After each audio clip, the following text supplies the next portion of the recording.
একটু চেষ্টা করি।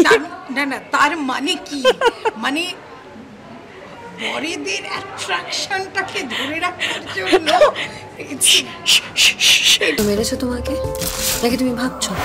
আমি জানি না, আমার কিছু বুঝতে পারছি না।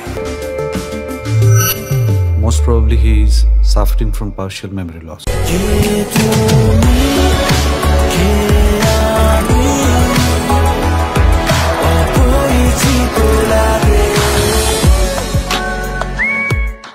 আমার সঙ্গে আছে আমার আপনার সকলের ভীষণ প্রিয় অভিনেত্রী প্রিয়া কারফা। চিনতে নিশ্চয়ই কারো অসুবিধা হচ্ছে না, যদিও উনি কিন্তু আমাদের দেশ ছেড়ে পাড়ি দিয়েছেন।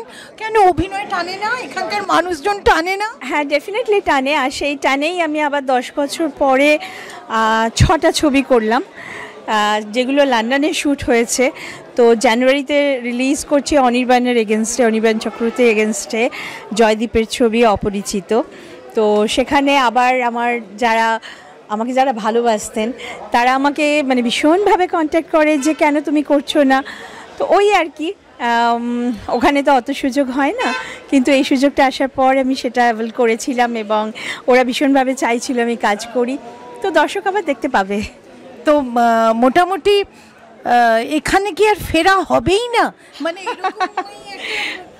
না, তা নয়। আসলে কি হয়, রেসপন্সিবিলিটি ডিফারেন্ট হয়ে যায়। তো এখন আমার রেসপন্সিবিলিটিটা ঘরকন্যা করাটা হচ্ছে বেশি। তার সঙ্গে ডেফিনেটলি আমার প্যাশন আমি কন্টিনিউ করব মাঝে মাঝে। সেটা ঠিক আছে, তাহলে আমাদের এটুকুতেই সন্তুষ্ট থাকতে হবে। হ্যাঁ, আমাদের এত প্রিয় অভিনেত্রীকে মাঝে মাঝে আমাদেরকে ছেড়েই দিতে হবে। দেন এখন কেমন চলছে ওই দেশে, কীরকম চলছে, রুটিনটা কি? রুটিন বলতে ভীষণ ভালো, কারণ ওটা একদম অ্যাবসলিউটলি ডিফারেন্ট একটা এরিয়া। মানে সত্যি কথা বলতে কি, ওই সেলিব্রিটি স্টেটাস থেকে একদম সাধারণ একটা ঘরের বউ হিসাবে এটা খুব মজার। আর তবে আই মাস্ট সে কি ইটস ডিফিকাল্ট। সেটা হচ্ছে যে আমাদের বরং সেলিব্রিটি স্টেটাসটা অনেক বেশি ইজিয়ার টু হ্যান্ডেল, বাট ঘরকন্যার স্টেটাস ইজ রিয়েলি ডিফিকাল্ট। সবাই রেখে যাবেন আমার উপর হয়তো, বাট না, কিন্তু আমি খুব এনজয় করছি। আমার দুটো লাইফই আমি খুব এনজয় করছি। ওখানে একটা অন্যরকম ছিল, এখন আমার ছেলে মেয়ে, আমার বর, বন্ধুবান্ধব সব মিলে একটা ভীষণ মিষ্টি ব্যাপার। আর সকাল থেকে মানে আমাদের প্রিয়া কি করেন? প্রিয়া যেটা করে সকাল থেকে অনেক রকমই কাজ, কারণ আমি এখন এখানে জুড়ে আছি। আমার বোনের একটা রুমা স্কিন অ্যান্ড মেকআপের একটা একাডেমি আছে, ওর সঙ্গে আমি প্লাস ওর অ্যাক্টিংয়েরও কিছু জায়গা আছে, ওখানে শেখাই। আমি অনলাইন শেখাই, অনলাইন আবৃত্তি শেখাই। প্লাস আমাদের ম্যানচেস্টারে বেশ কিছু কালচারাল প্রোগ্রাম সবসময় কিছু না কিছু হয়। সো চেষ্টা করি সেগুলোর সঙ্গে জুড়ে থাকার আর কি, যতটা সম্ভব কালচারের সঙ্গে। ছেলে মেয়ে অ্যাক্টিংয়ে আসুক, এটা কি চাওয়া হয়?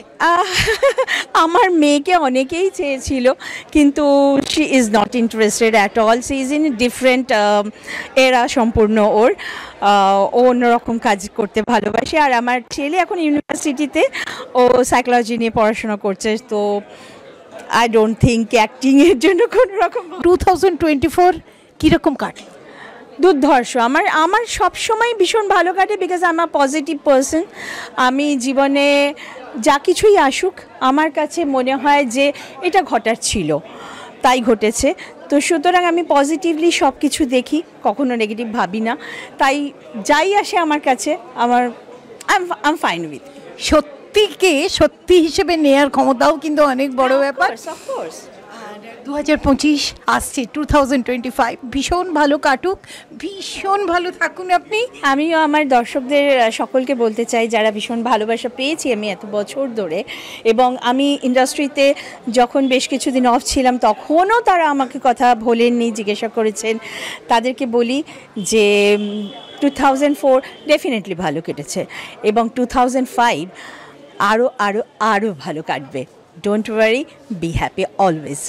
প্রিয়া এখনও যা গ্লো করছেন এবং এত গ্ল্যামারাস, তার পেছনের রহস্যটা আমরা কিন্তু অবশ্যই জেনে তবে এখান থেকে যাব। কিসের জন্য গ্লোটা বেড়েছে সেটা তো ঠিক কথাই, তাই না?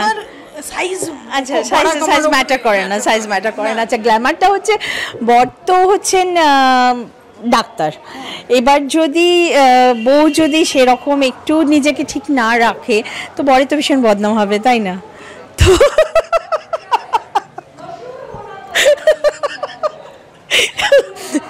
তো সেই বরের নাম বজায় রাখার জন্য, রাদার সুনাম বজায় রাখার জন্য একটু চেষ্টা করি।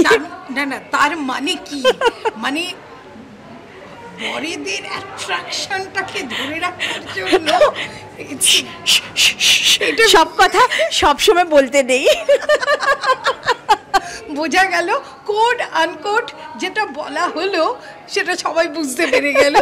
সো এইরকম হাসি খুশি থ্যাংক ইউ, এইরকম প্রিয়া থাকুক। Thank you, thank you, thank you so much, thank you, ভালো লাগলো। Thank you. জীবনের স্বপ্নে আনন্দের ফেরিওয়ালা।